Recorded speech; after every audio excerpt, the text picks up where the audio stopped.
They need, they only realized when he passed away that it was him. After his death, they didn't see anything. And his sons would ask him that they wanted to help him. So he would say to them that you will not carry my burdens on the day of the hour. I'll carry my own sins.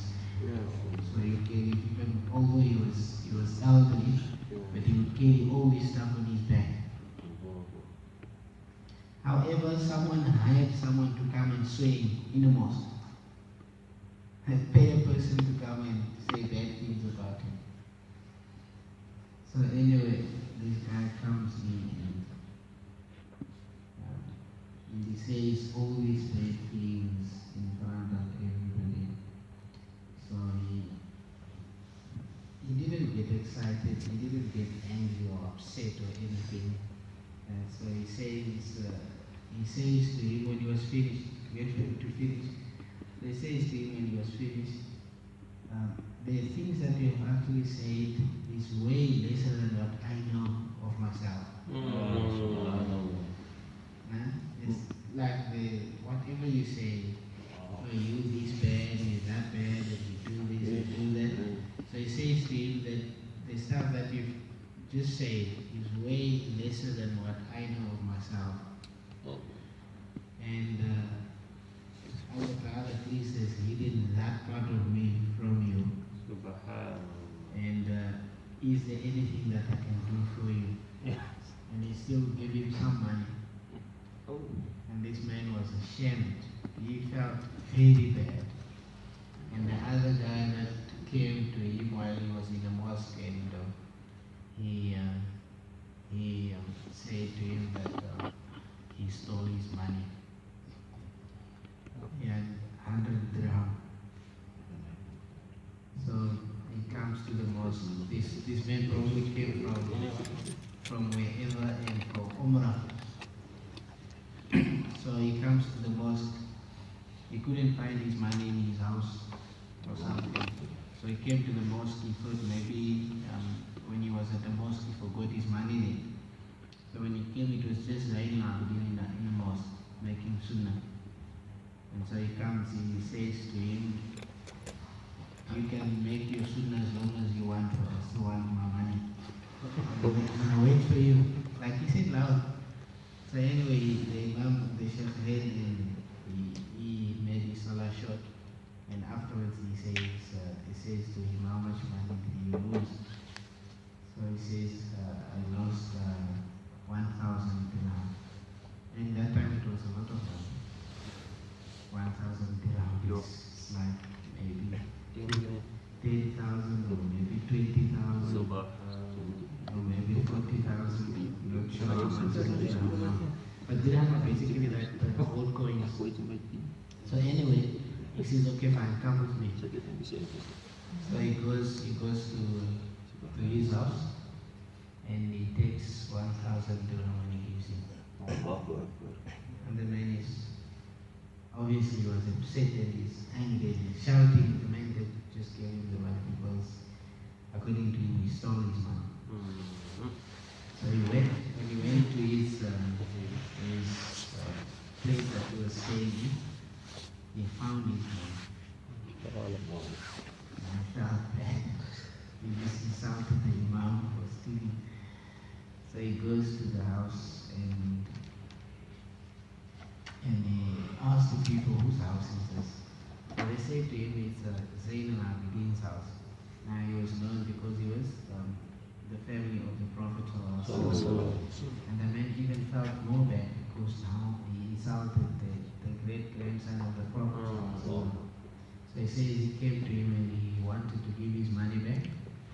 So then this man said to him that I forgive you before you left my house. And we are the people from our household. When we give out, we don't take it back. Subhanallah.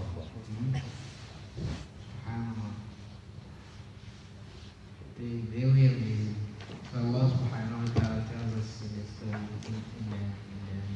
this part of the lesson that وعباد الرحمن الذين يمشون على الأرض هونا, and those servants of Allah who walk on earth, who are on earth, when they walk they are hawnan, they are humble.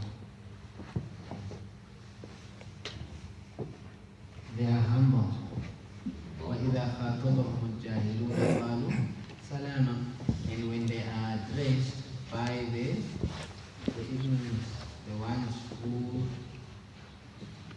do not know how to behave, or they don't have respect, and stuff like that, when they speak to them in a way that is disrespectful, they say Salaman, peace. Salaman is just the word peace. In other words, in their speech there is nothing offensive, and they don't cause any harm to anyone else, although they are addressed with ignorance. May Allah subhanahu wa ta'ala help us make that a reality in our lives.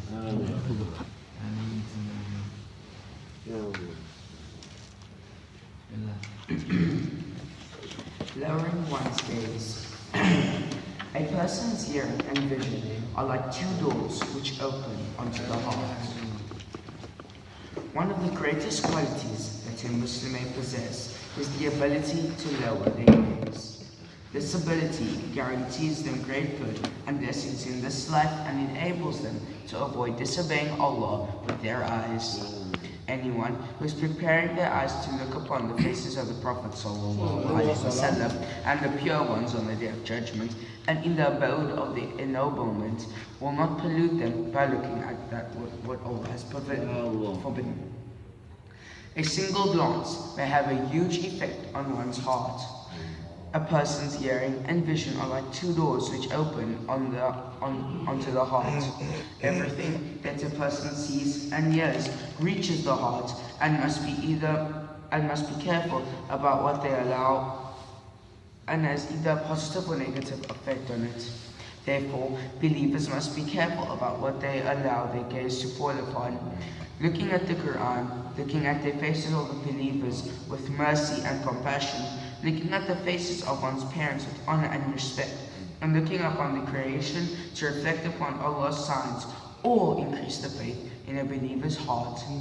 Conversely, looking at a member of the opposite sex who is unlawful to look at, looking at another Muslim with contempt, looking into another people's house without their permission, and looking at the ornaments of this world with approval and exaltation, all have a terrible impact on the heart.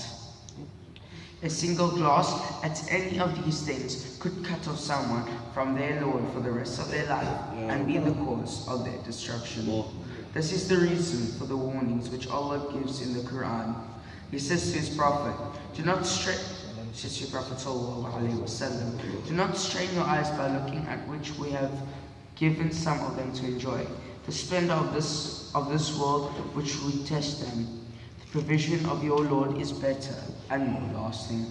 Allah also orders His Prophet ﷺ to command the believers, say to the believing men, and they must lower their gaze. Believers must be in the first instance prevent their gaze from falling upon which is impermissible. Just as Muslims are obligated to lower their gaze, they are likewise obligated to prevent their minds from thinking about forbidden things. The Prophet ﷺ said, the eye may fornicate and the mind may fornicate. The fornication of the eye in its gaze and the fornication of the mind is a wish. He described a believer's inability to lower one's gaze as the fornication of the eye, and his inability to prevent his mind from thinking about forbidden things as the fornication of the mind. He also said, ﷺ, Allah has apportioned to the son of Adam his share of fornication, which he cannot avoid. The fornication of the eye is in its gaze, and the fornication of the tongue is in its speech. In other words, the fornication of the tongue is the uttering of obscenities, so a believer must guard his tongue against uttering such things, because this is the starting point of the most odious and degrading fact. fornication itself. This is why the possibility of fornication occurring must be prevented at its earliest possible stages. Say to the believing men that they must lower their gaze. The stages leading up to a fornication action can be divided into three.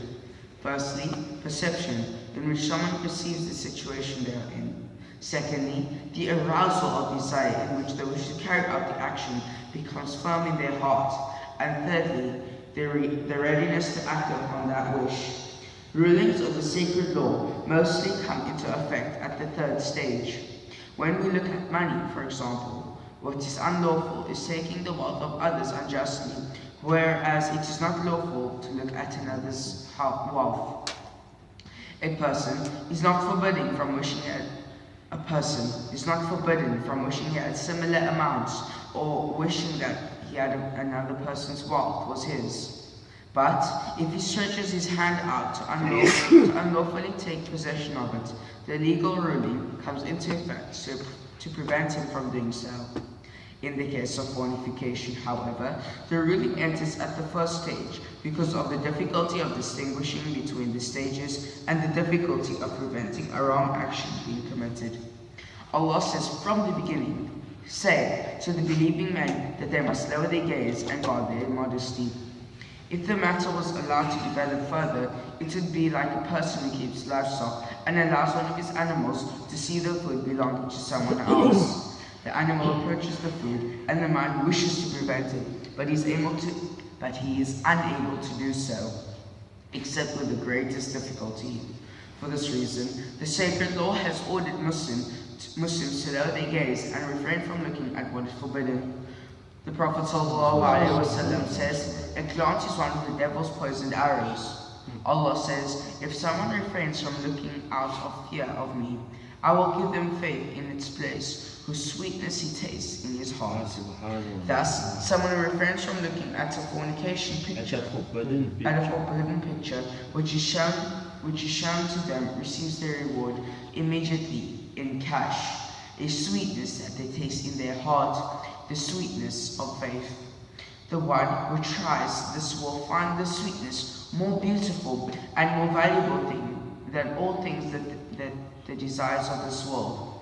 Muslims should use the things which they are tested to attain the sweetness of faith.